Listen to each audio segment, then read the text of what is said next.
Hi kiddies, Retro Dad. It's Portland Retro Expo 2018. I'm in for day one to get my badge. Check out some arcades, see what else happens.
Ground control says don't be stinky.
Well guys, got the badge, love the design this year, Mega Man 2. The seller had some things they were selling, some sealed stuff, including an Arkanoid sealed controller, don't see that very often. Well, that's it for me, gonna head out. I'll be here bright early tomorrow for day 2. Well hey kiddies, it's day 2 of the Portland Retro Expo. See the badge right there? This is the 6th year we've came in done coverage of the event. My 2013 video didn't really show a whole lot, showed some pickups, I showed some photographs. Last year I didn't release the video, can't find half the footage. Honestly, I can't find that footage. I don't know if I'm gonna do much of the pickups. I'll do a little bit of pickup stuff, but we're mostly gonna show what the event looked like.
Well, the 13th annual Portland Retro Expo came and went.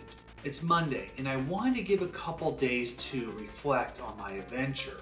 I wanted to sit on it and wait. And now it's Monday, I think it's the perfect time to go back and discuss it. What I witnessed, what I saw, and what I picked up. Not a whole lot of pickups, just a little bit. When I first got there, I learned my lesson from last year and had to wait in a line in my car for about 20 minutes to get a parking space. This time I showed up pretty early, not the earliest, but I wasn't the 800th person in line either, more like the 150th. The line went from relatively small and it got big over time. Now, was this a jam-packed event? Yes, a lot of people came. There was a lot of games. One thing that I was personally surprised to see was how many little Samsons there were. I'm usually impressed if there's one or two at the Portland Retro Expo. There was like 6 of them.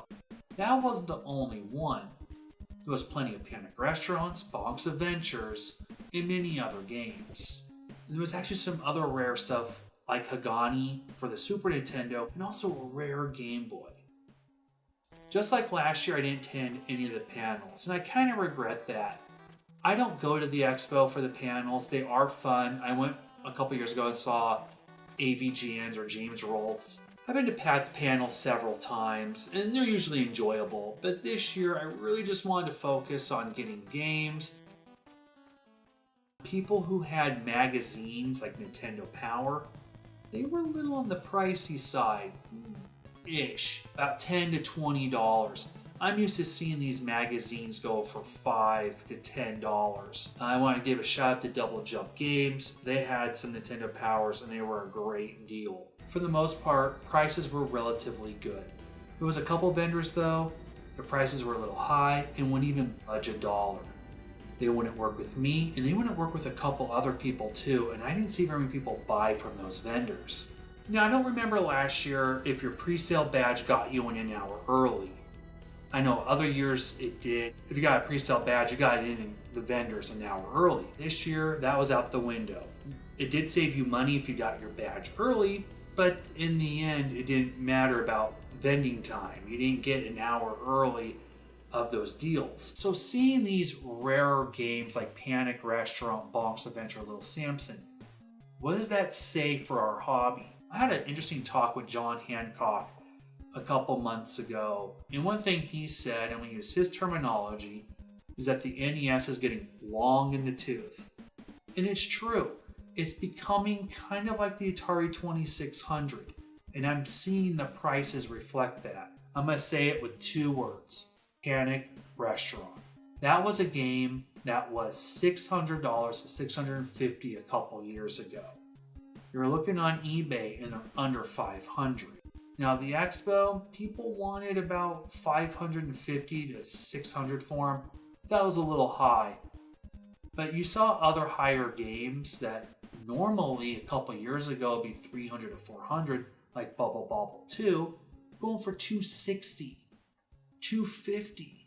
And I was shocked to see that. Someone made a custom Mega Man unit, a DuckTales unit, and a Zelda unit. These were made with passion, a lot of love, and the craftsmanship really shows it. These are fan-freaking-tastic. They're amazing. There was a lot of stuff there like the TurboGrafx 16. Speaking of TurboGrafx 16, seems to be a tradition now at every expo I pick up at least one game. I did get China Warrior for $10. Heck of a steal.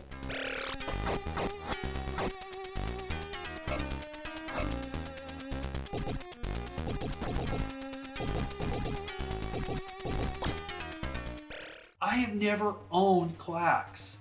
I've always wanted to, and I actually played it a lot when I was a kid at a friend's house who had this. I think he had it for the NES and he had it for the Sega Genesis. Well, I got it in the box for $10. Usually the cart goes for about $10. Pretty good deal, and this is one I've never owned. Clax is just a puzzler game with blocks, and you connect a bunch of them, you score points.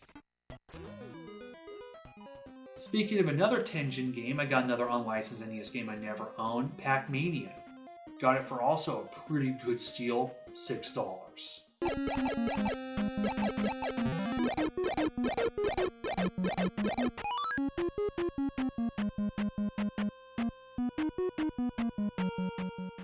Well, I got Lolo 3 at the GameStar booth for $7 under what the cart usually goes for. And no, it's not complete, but it's in the box. And I got it for, like I said, about $7 under what the cart usually goes for market. Couldn't pass it up, even though this wasn't really on my list.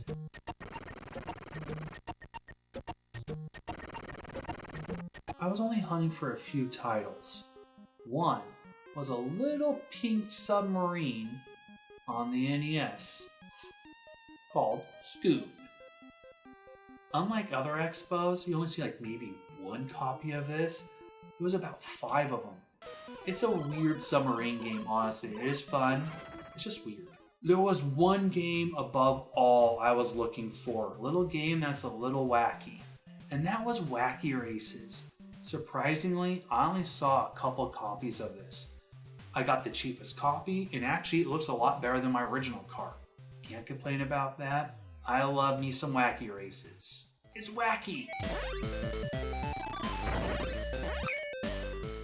That's it for So Wrong's Retro Collecting for this year's Portland Retro Expo. See you at the video game swap meet, and stay tuned for more videos. Well, have fun, go game! See you later.